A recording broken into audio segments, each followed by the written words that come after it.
10 keraguan yang mungkin muncul terkait pernikahan Bu Eli dengan pria muda serta isu penggunaan dana donasi. Ya, di sini semua ya. Kita bukan mengarang, di sini sudah rangkumannya.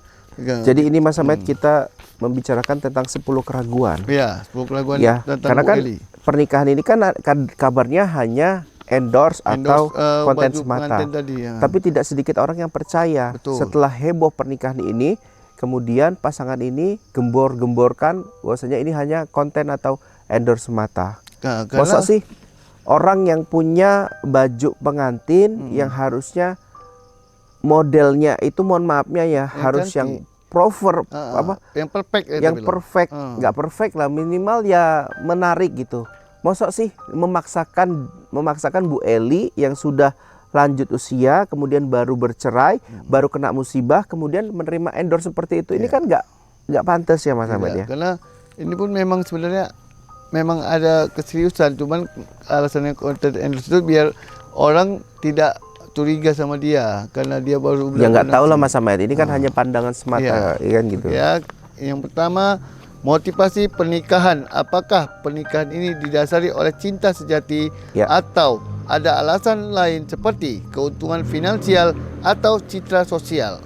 Yang kedua, menurut Mas Ahmad gimana? Cintakah?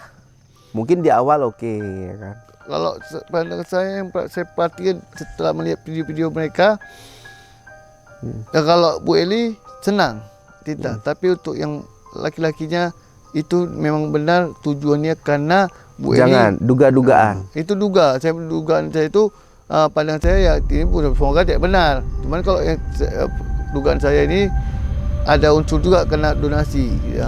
Karena kebanyakan yang umumnya kalau wanita yang lebih tua dapat berondong yang lebih jauh di bawah dia, itu kebanyakan karena memang yang perempuan tadi memang ada lumayan kebutuhan si laki terpenuhi ya walaupun tidak bekerja gitu. Iya, makanya cuman ya mudah-mudahan dugaan saya ini tidak benar. Mudah-mudahan yang berondong dari Bu Eli ini kalau memang dia benar-benar serius, benar-benar tulus dia. Iya.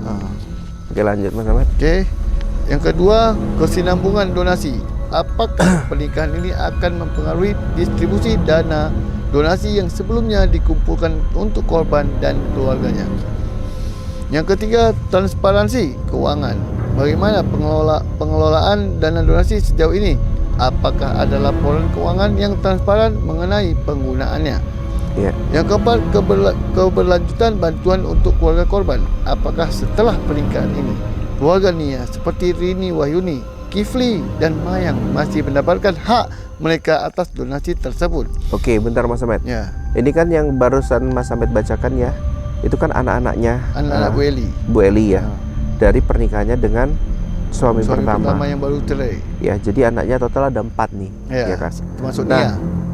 Yang kemungkinan bisa lanjut pendidikan ke jenjang pernikahan itu kalau nggak salah si laki, adiknya laki. Iya, si Kipli sama si perempuan yang bungsu itu Mas Ahmad, Mayang. Si Mayang. Nah, ini yang kemungkinan Mas Ahmad bisa melanjutkan pendidikan. Iya.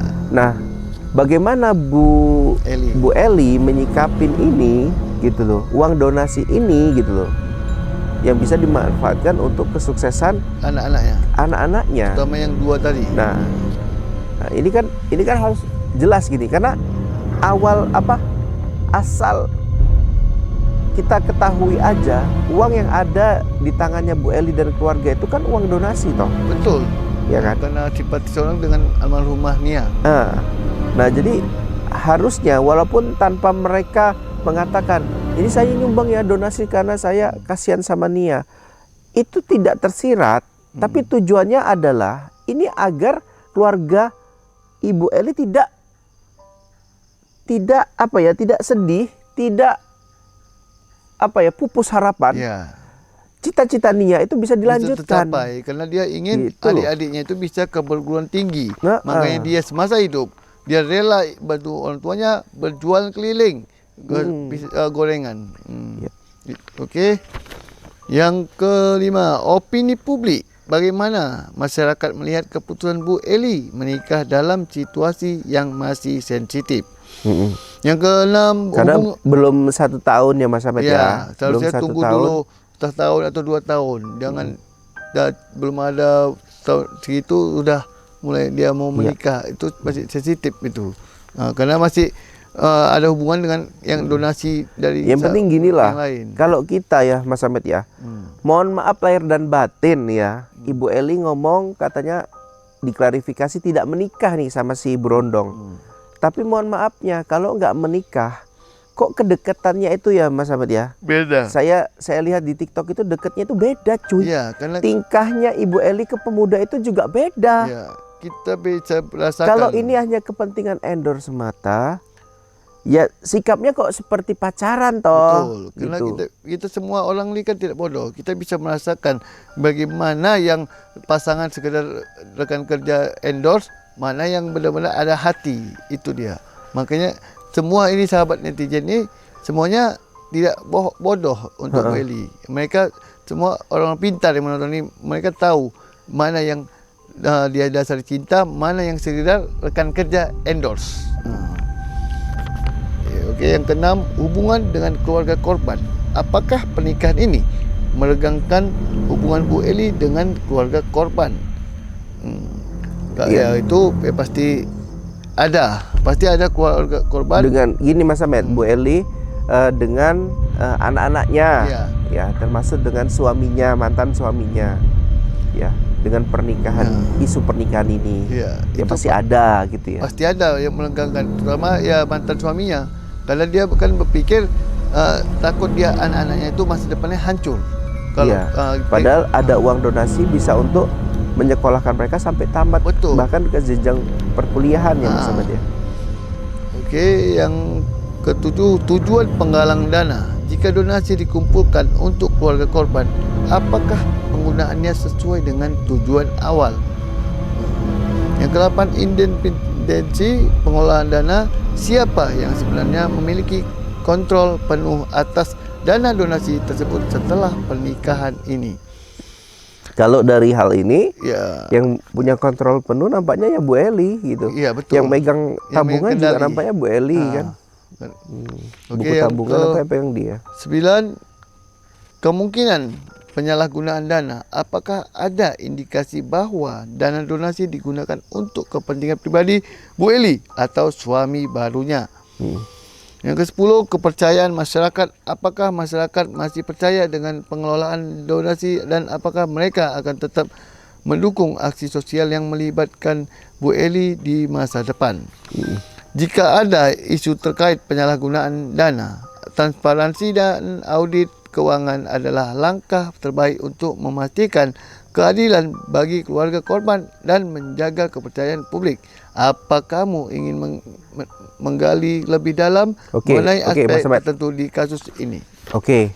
Jadi gini ya Mas Ahmed ya.